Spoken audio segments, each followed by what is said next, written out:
Hi, everyone, and welcome to our Gaming and AI Roundtable. Today we have Julian. He is a behavioral economist and assistant professor at Northeastern University. He's also a principal scientist at Game Data Pros, where he advises companies on how to harness algorithms, behavioral science, and experimentation. We also have Juan. He is the CEO of Multilayer, a consultancy that advises companies on data, infrastructure, engineering, analysis, and AI. Juan has advised a host of companies, including King and Voodoo Games.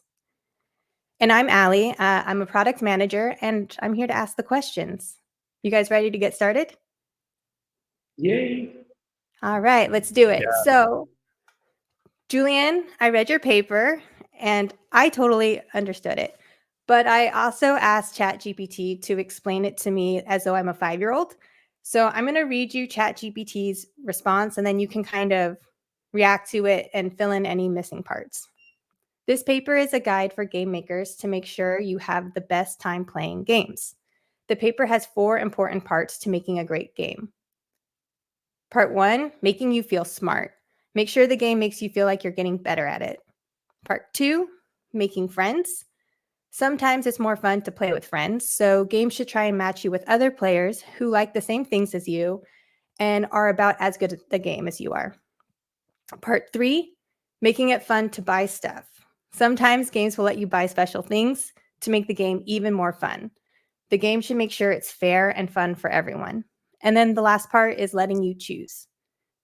It's important that you get to choose what you want to play and buy. The game should try and make sure you always have lots of choices. So that's how ChatGPT summed it up. So I'm curious your reaction as the person who actually did the research and wrote the paper, what was right and areas you might want to elaborate on. Well, awesome. Thank you. That's a great start. So just to be super sure, we're talking about my article on Mobile Dev Memo, right, on the blog, on Eric Sufert's blog, Engagement Engineering, Building Exactly. Sustainable and Profitable Online Experiences, or something of the sort.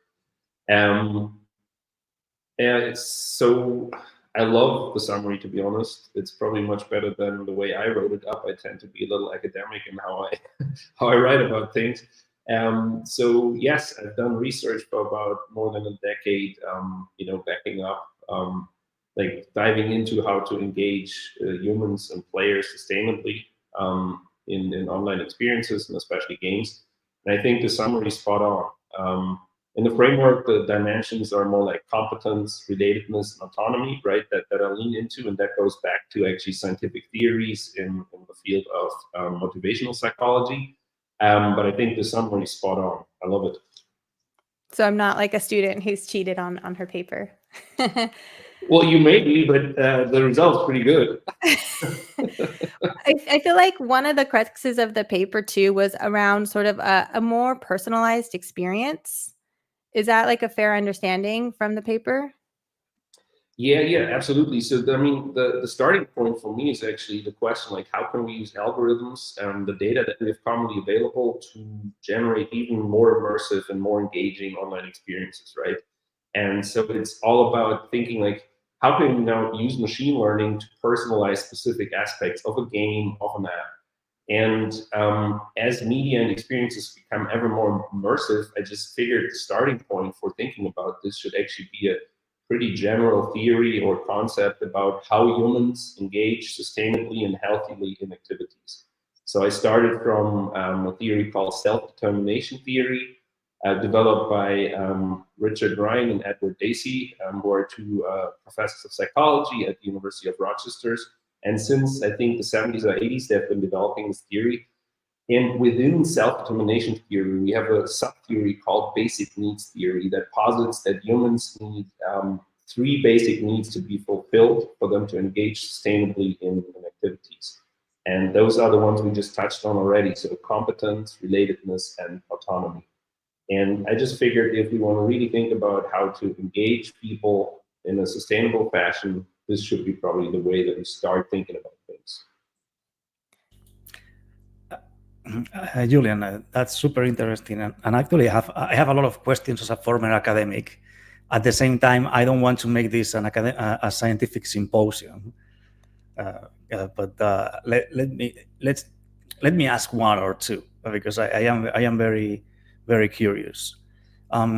So you said that this framework, this model, this psychological model of self-determination, right, was developed in the 70s and 80s, and they've been working on it since. I mean, I'm completely out of the literature, right? I don't understand this. I haven't looked into this. So I would like you to tell me because you probably know. So is this like the main model that is still being actively developed these days, or is it more like a foundational thing that people don't work on anymore because it's kind of done, if you know what I mean? Or are there competing models also in the field, in the psychology field, not in the video games what you are in? There's a lot of competing models for sure, right? Like if you go back to a very behaviorist perspective, it would all be about triggers and more extrinsic rewards that motivate humans or just generally agents or organisms.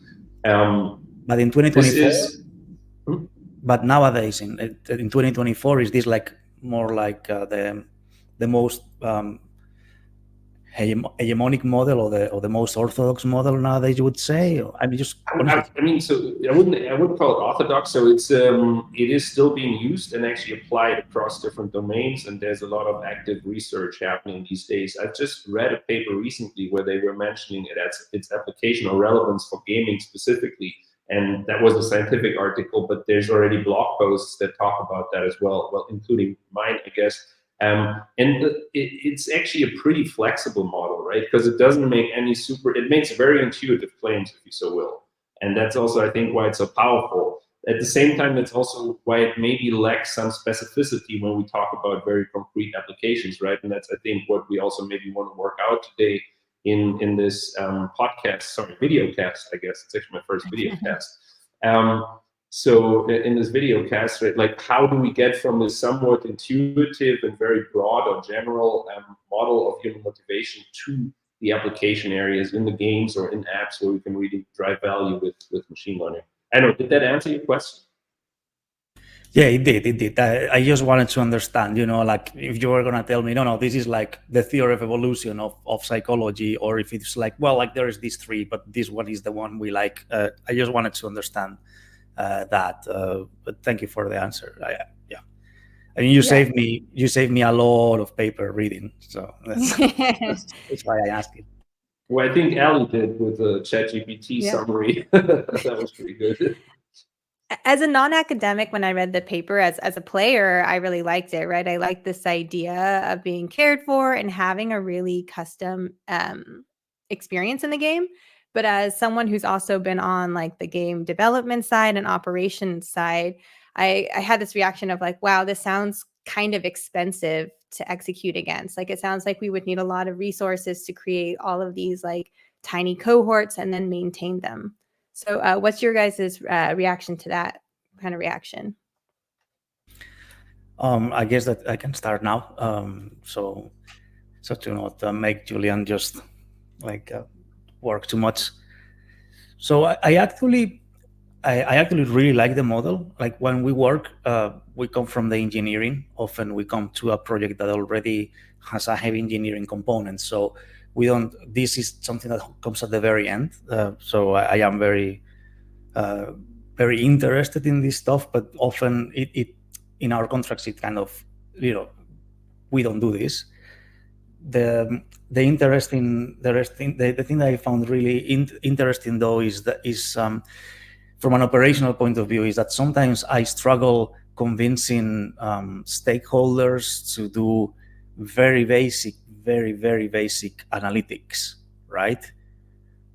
I'm talking in general. We don't only work with video games, right? So some companies, for example, they consider data as what they feed to their spreadsheets and their dashboards for finance, and that's it, right? Like in some extreme cases.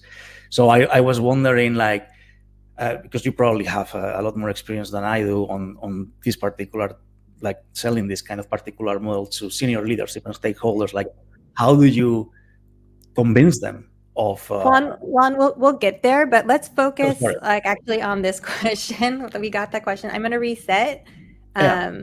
So we can talk about, so really the crux of this question is, like, at least in my experience, traditionally, how we've had different experiences for different cohorts is like you manually create these cohorts. You say, my new users in Spain see this, right? Or people who do this during onboarding kind of have this experience. And I think what we're trying to get at here is like, you guys are going to respond to me and be like, no, you idiot, you're not going to manually create these cohorts. You're going to use an algorithm, and this is all going to be much more automated and dynamic. Was at least like my understanding of kind of what this like when you take this theory and you apply it, how practically you do it. I can ask the question in a different way, but I think if you want Julian to answer this one, because I now remember that maybe at first we were thinking that it made more sense that he answers. So what do you think, Julian? Maybe this makes more sense for you. Sure, I'm happy to dive in. So I mean, I think that the key challenging part is to sorry. So let's do a bit of silence for the editing, right? And then Ali would ask the question. Oh, no, let's get his reaction just to the premise of me asking the question, and then I will re-ask the question. Does that work? Because I want to make sure everyone's on board with this question before we do it. So are you good with the question? Yeah, absolutely. Okay, so we'll have like a little pause, and then I'll re-ask it again, and then maybe Julian, you can go first, and then Juan, I think you have experience like implementing approaches like this. It might not have been called this in the past when you were doing it. Okay. So my reaction as a non-academic reading this paper was, as a player, I really liked this premise of having a personalized experience and being cared for in such a specific way. But as someone who's been on the game development side and operations side, I was thinking like, wow, this sounds like it's kind of expensive to create all of these cohorts and then maintain them. So am I missing something in my reaction there? Well, I think that's a great question. So this system is actually, or this framework is for the next layer of analytics complexity, I would maybe call it. So the cohort-based segmentations, that is something that is hard in the first place to get right, but you don't necessarily need a system that can intervene algorithmically in the user experience. And that's the challenging part in my experience. Actually setting up a system that can do that in the first place, right? Some machine learning based system, ideally, or at least a decision engine that can take some model, even if it's heuristic, to intervene in the user journey and in the user experience. And setting up that system is the hard, heavy lift in the beginning. Once you have it, and that's more what the framework is about. Like once you have that, how can you now actually drive most value in using algorithms to personalize your experiences, your user experiences? Now, that's not to say you need to always have a system like that, even though I would recommend it, right? Because the point is really like invest once in this heavy lift, and then you're good to go, kind of like build it into the backbone of your platform, build it into the back end. You can also do ad hoc implementations, of course, like proofs of concepts. If you first want to understand if this is actually going to drive as much value as expect, or as I tell you it does. However, I've backed it up by academic papers that present also field experiments that show that it's able to produce lift. But yeah, really setting up the system is hard, and there's a few things that go into that, right? So you need to have this ability to change certain touch points, if you so will, of the experience, of the user experience, the user journey, while all the other operations that also access the game, so live operations, marketing, game design, is where they also still work on the product, right? So you need to come up with some sort of touch point design. And I think this framework, the engagement engineering framework, can be a way to first identify the key touch points that we want to actually personalize.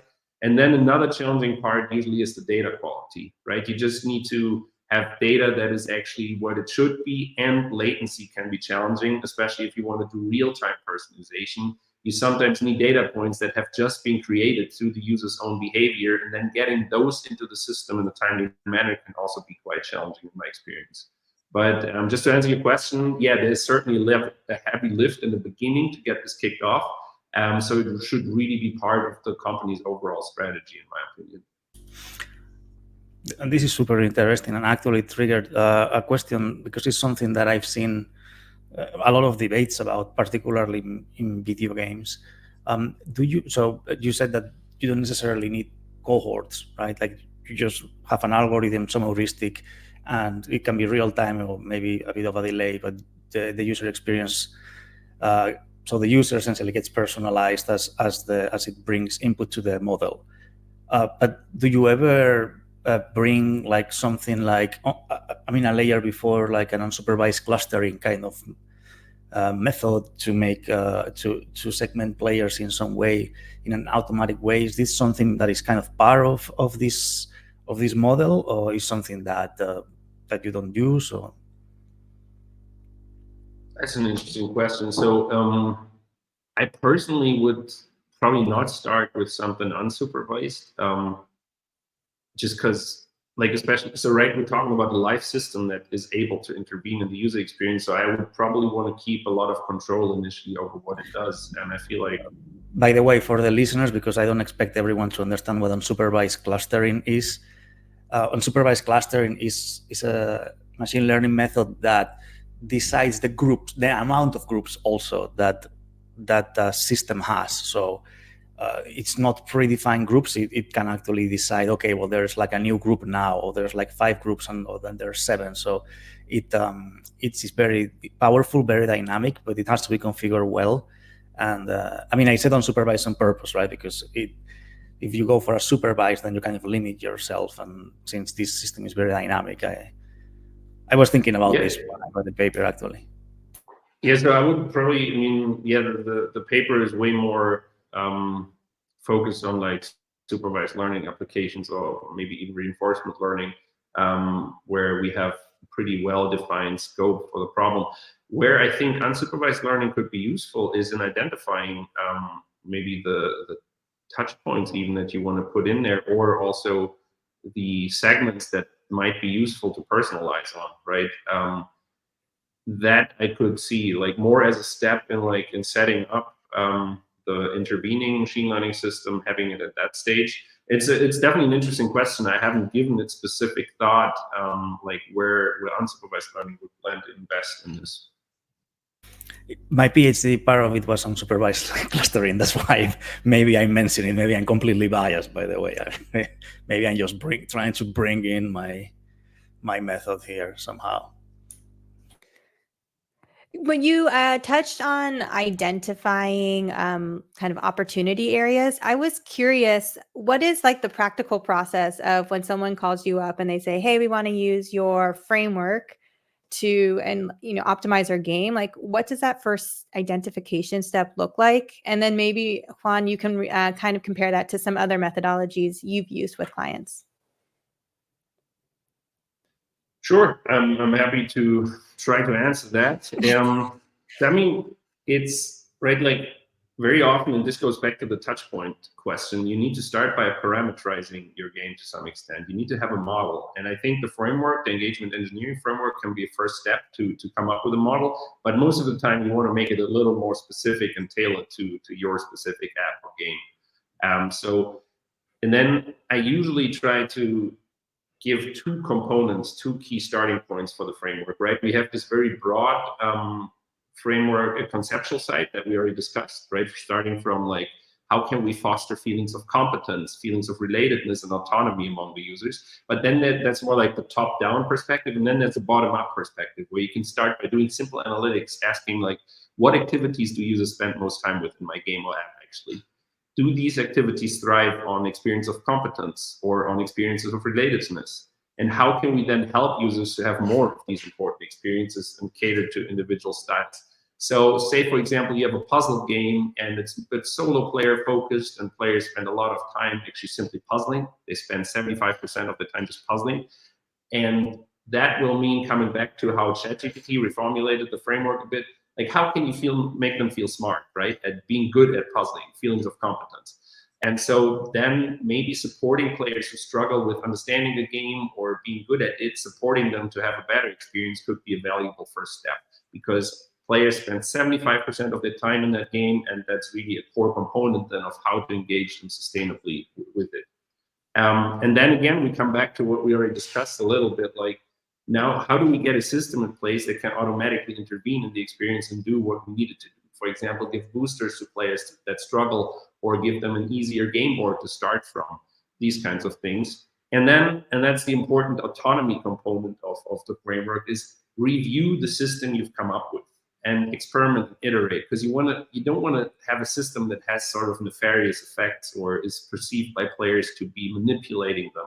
So really invest in a specific step at the end, reviewing what you've built, making sure it doesn't make the game unfair, it doesn't discriminate against specific player populations, etc.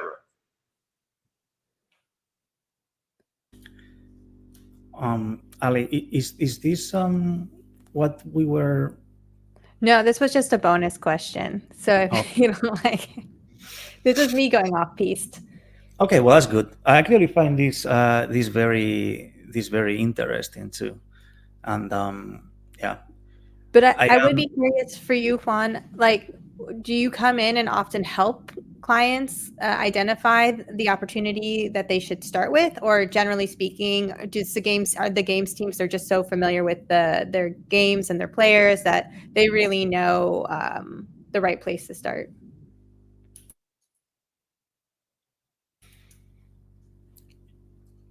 That one's for you. Okay. Yeah. Sorry, I thought it was for Julian again.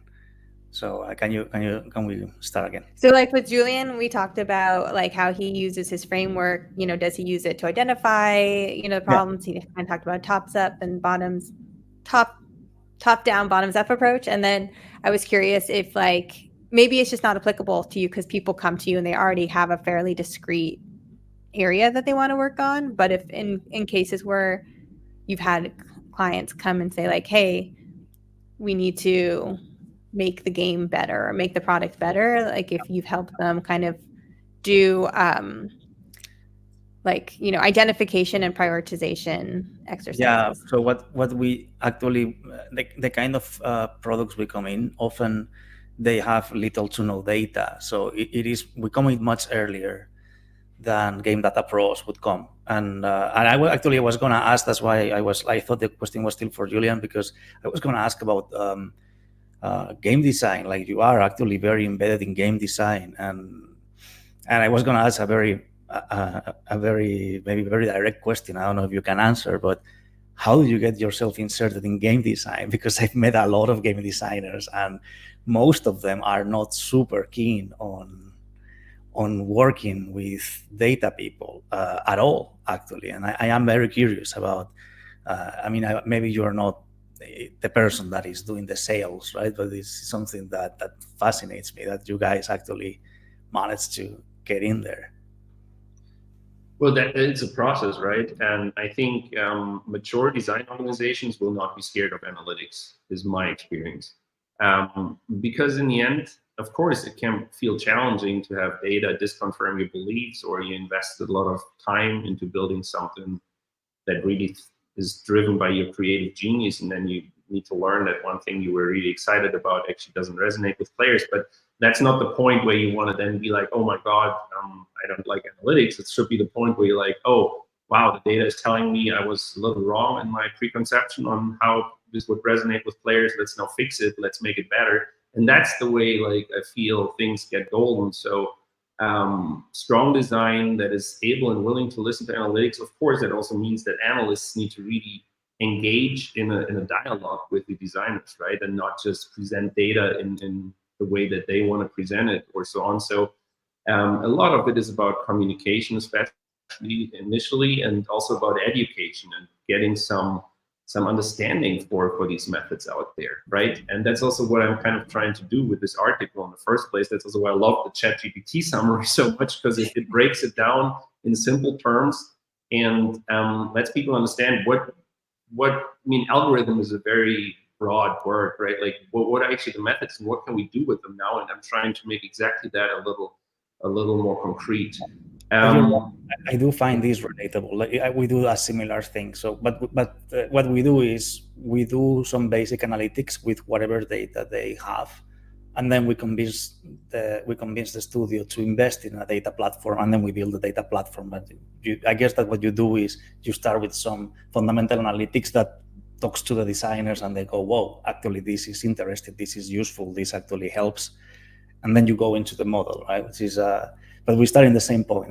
Now I realize, similar. Yeah, and then so the other thing is like, right, like I think like getting that investment we talked about off the ground, right, into a system that's actually able to execute machine learning based intervention, that can be challenging too. So that's where I find proofs of concept useful. You maybe do a quick 80-20 implementation, meaning you don't do the full algorithm, but you translate it to some heuristic and execute that through the game client instead of having it all in the backend.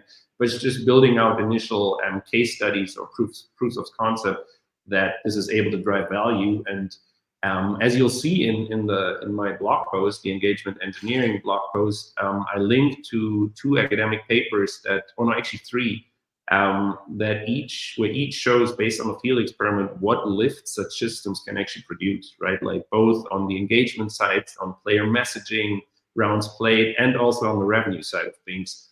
And yeah, that's usually how I would approach that, or we would approach that at Game Data Pros. And for games teams that are interested in implementing some sort of ML-based personalization, Julian, what are the like first 3 steps that team should do so they can like practically get started? Talk to me. No, just joking. No, wait, sorry. Talk with one, talk to me. I kind of covered a little bit of that already. I think what's really important is to get an analytical understanding of your game, right? Like try to parameterize it. And if you find it hard to do that through the top-down perspective, take the bottom-up perspective, right? Like start thinking about like what are the key activities that players actually engage with. Are these activities quite stable over their lifetime or user journey, or are in the beginning when they're just first week in the app or game, do they spend their time on very different things than they do later, and then use that to see like where you can drive value. Then in the next step, if you don't feel comfortable doing the full investment into a system that can execute machine learning based intervention, do proofs of concept, right? That's certainly something I or we at Game Data Pros can help with, and use these proofs of concept to get the investment dollars to basically build the system you need. And then from there, iterate, review, experiment, and keep using actually a similar approach, coming back to the framework again and again, keep coming up with new ideas, and then kind of step by step get to a more optimal spot in terms of engagement and monetization. I would say that in our case, it is very similar. We start by having explaining the potential value of investing in this, and it is a big investment. And of course, proof of concept is the basis of it. Because we often come to operations that already are existing, a bit sometimes very, very big operations. We often start with a thing we call a company scan. What we do is we spend 1 or 2 weeks talking with all developers, with all QA, game designers, leadership, and we figure out the status of data, right? And then we give it's a pretty comprehensive report. It's almost like a white paper, right? And we write it and submit it to our contact in the company, where we then decide, okay, look, this is what you need to get to the point you want to. We can do it for you, and often then we engage, and that's the implementation part is the third step, I guess. The proof of concept is in some cases it's not what we do, though. I'll be very frank, because we don't come from the game design that much, right? We come from companies, and video game companies also like contact us because they say, hey, I know you can fix this, it's broken and I don't know why. Right? We don't get data for this system, or we have to I send this machine learning algorithm to be designed for this team and they haven't delivered, or they say they have the algorithm but we cannot get it live. So it's often an engineering problem, right? And it's slightly different, but I'm pretty sure you can relate. Actually, Julian, I have a question for you. Like, I mean, what kind of companies, like in general, right, contact you? Do they have already everything, or do you need to do like data engineering work, data foundation work before you can get somewhere? Like, and often, how much time does it take? I'm honestly curious about this. Oh yeah, no, I get it. So what I'd say is, I mean, I'm principal scientist, right? I try to make sure we do the right things that drive value. I don't technically do business development, so they would actually more reach out to our CEO, so I can't. Well, of course, I have some insight into it, but I would need to double check what I'm at liberty to talk about, I guess. Yeah, maybe we cut that part. It's hard for me to answer that, Sorry about that. without checking. No, no worries. I just need to. Yeah, we actually. So I mean, just saying this on the sideline, then. I'd be happy to make an intro to have Bill, who's the CEO and founder of Game Data Pros, to have him on this show if he's interested. Awesome. Yeah.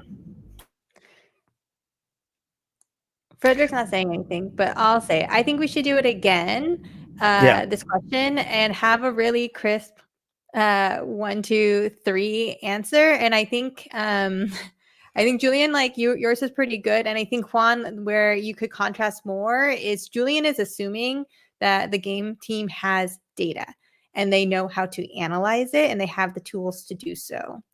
So I think that can be your contrast is like, if you take a step back, like you need to make sure you have the infrastructure and you have the tools and you have, so there's a little bit of compare and contrast, but like, I think Frederick and I really want like the BuzzFeed list, like 1, 2, 3. And then you guys can kind of riff from there. So I'm going to ask this question again, and then Julian, you'll go, and then Juan, you'll go. Yeah. Are you good? 3, yeah, Frederick's like 3 steps. Wait, what 3 steps though? Just quickly, what 3? Mine 3 steps or no? So each of you is going to give 3 steps. You, Julian, you honestly did kind of give 3 things, so you kind of just can say the same answer again, and we'll use the best take. And then for Juan, I'm asking him to come up with 3 steps, and I'm suggesting that like his can differ from yours a little bit because your answer assumed that the team already has like data infrastructure and like tools to do kind of. I already have my 3 steps. No worries, I got it. Yeah. Yes. So basically, I tend to sidetrack a lot, by the way, Julian. I apologize. It's. No worries, but can we? I mean, maybe it's okay if just one answers and we just use one of my earlier answers. Is that possible? Because Frederick, I don't know. I'm going to use the same answer again. And yeah, the same answer. Same answer. Yes. But can we just use the old one? Is that possible? Frederick, that'd be okay? Okay, he says okay. So then we'll just have a pause, and then Juan, you can go in with your 3. That's really interesting, Julian. I think that we actually come a few stages before. So when we get contacted, often there is an engineering problem, or there is no data. Right? I reckon that you assume that there is already data for the game. In our case, what we often do is to first, after we contact with the client and we engage, we write a report. We call it the company scan. That's the first step, right?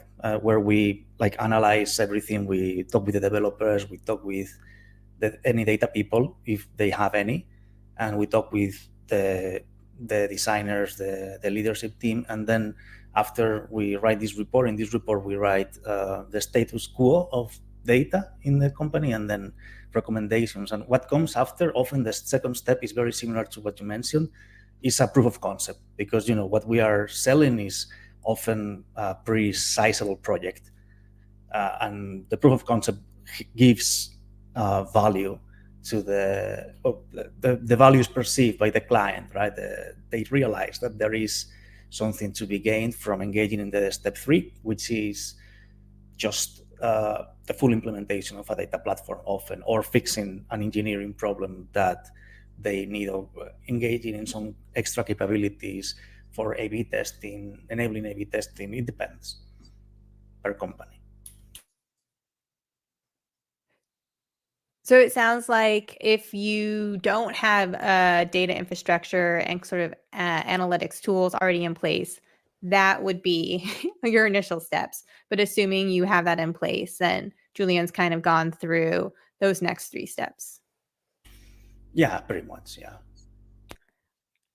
Yeah, and just to say that, maybe to for completeness, that is exactly why the company is called Game Data Pros in our case, because we cover that whole chain, right? Like building the analytical tools, which includes also building the data pipelines, all the data engineering, the infrastructure, the heavy lifting on that side of things. That's just not my core area of expertise.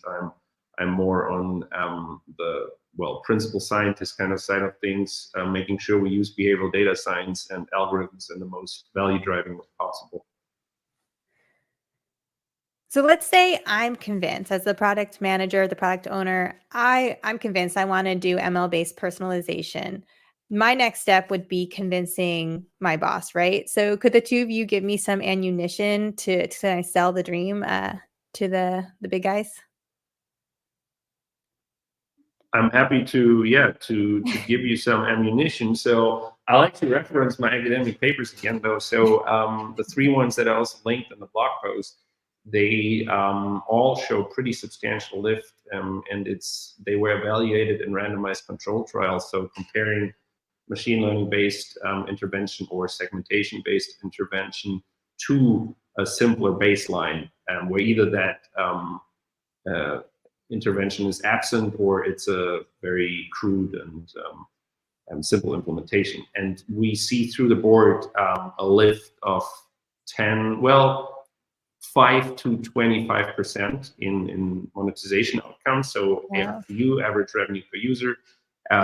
We also see pretty substantial increases in retention and engagement, both in terms of the core gameplay, the meta game, and also messaging functionality if it's a very social game. And we see that like for both the social matching system, where we change basically how players were matched into existing teams in the game using machine learning.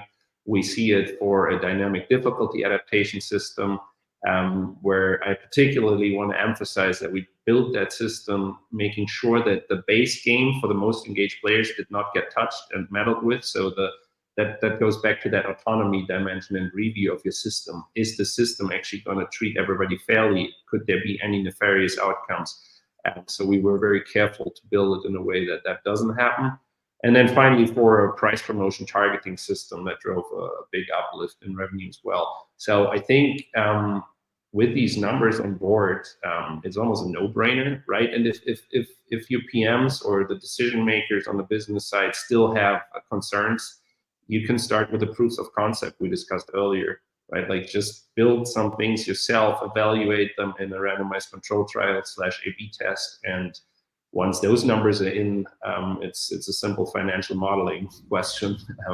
It is so refreshing. Sorry to interrupt, but it's so refreshing to hear randomized control experiment instead of A/B test. For once, I'm not the one saying it. Just wanted to say that. Cool, good to hear. Yeah, I mean, it's pretty scientific language, but yeah, I like it. Juan, do you have any other kind of ammunition to add? If I were to think about how could I really sell this internally?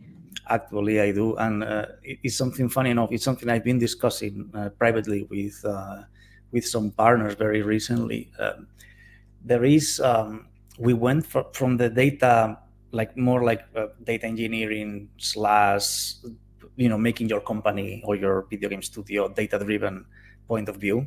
We went from having to convince companies of very basic stuff to getting companies come to us say, oh, we want to do AI. ChatGPT is amazing. So linking to ChatGPT, ChatGPT in a way has been an amazing marketing tool for us, because most people don't care about being data driven, or they think they do, but they don't really.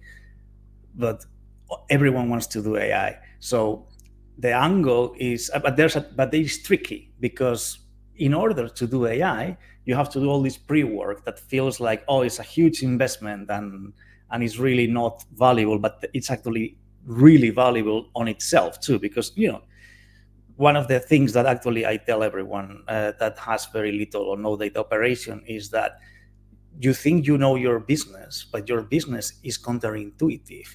you think you know your users, what motivates them, but you only talk with, which just comes from statistics, right? You only talk with the most motivated users often, the ones that answer your emails, and you talk with them that your regular, you will be surprised. And then I give them examples, without mentioning companies from our experience. Like, it happens to so many companies that the moment they actually got good data, they realized, oh, whoa, our players don't really care about this feature we invested 6 months developing. They don't care. They want to do this, and we haven't touched this for 6 months because we were doing this other feature. It's just like the value of that. It's almost, I mean, it's all the cost of those 6 months, right? That you essentially wasted, and it's very tricky to say this without making people feel that, oh my god, I wasted a lot of money. But I'm sure you can, as a product manager, you're much better than I am at making and spinning this as something very positive and very engaging, right? It's something that I struggle with sometimes, to be honest.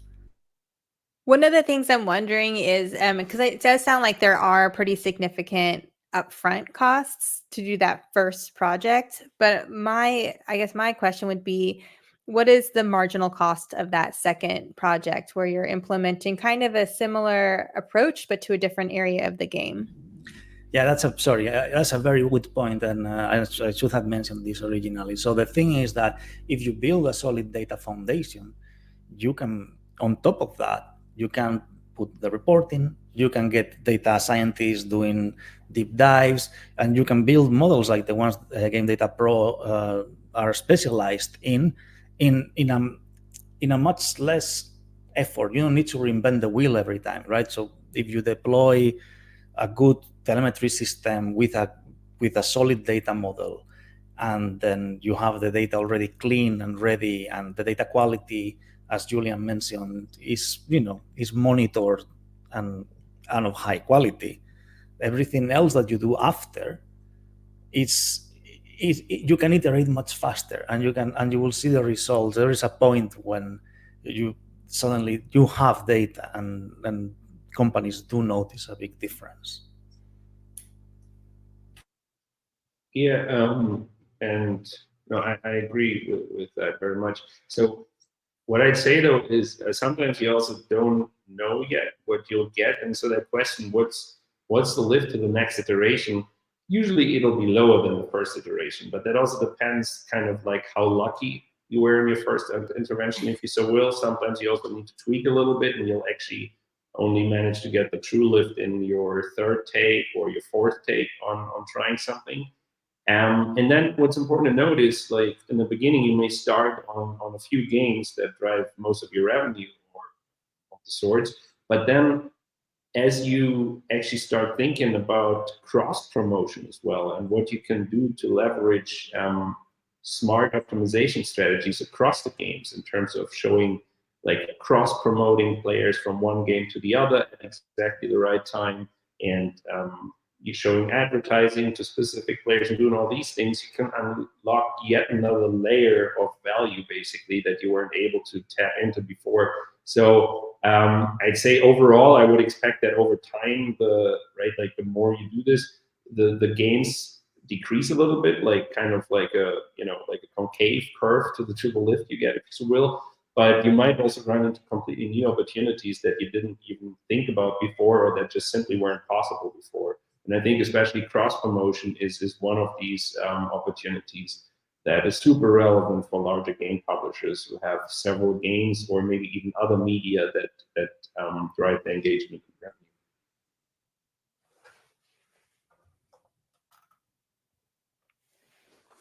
And if folks wanted to get your help to get started, how would they contact each of you?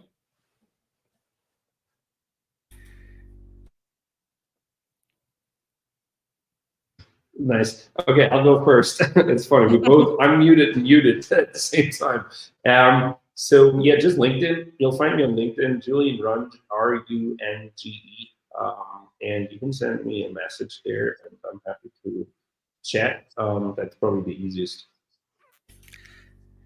You can also find me on LinkedIn, but because I'm not gonna spell my surname, You can also write me an email to juan@multilayer.io, and yeah, or It's info. not that bad. I Should I mean, spell it? I can spell it. I can spell my own surname, but the problem is the tilde and the dash. Like a lot of people, actually, I've had administrative problems when I moved to the United Oh, States. So it can get problematic because your passport doesn't match your social security. So yeah. Oh, yeah. No, I've actually had that myself. Yeah.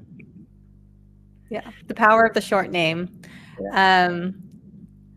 So thanks two of you for getting together and talking me through this exciting new approach to game optimization. Thank you so much for coming, Julian. Also, it was a pleasure chatting with you. Yeah, my pleasure. Thank you for having me. I enjoyed the chat. I'm happy we were hopefully able to break this framework down a little bit. Yeah, and looking forward to continuing the conversation. Awesome. Yeah, actually, so I guess that now we're out of the recording. Well, we're recording, but like, yeah, I'm very happy to meet the CEO and to continue talking with you. If you want, we can have a one-on-one one of these days, where we can have a much more like open conversation about the academic side of video games, which is something I've always found fascinating. And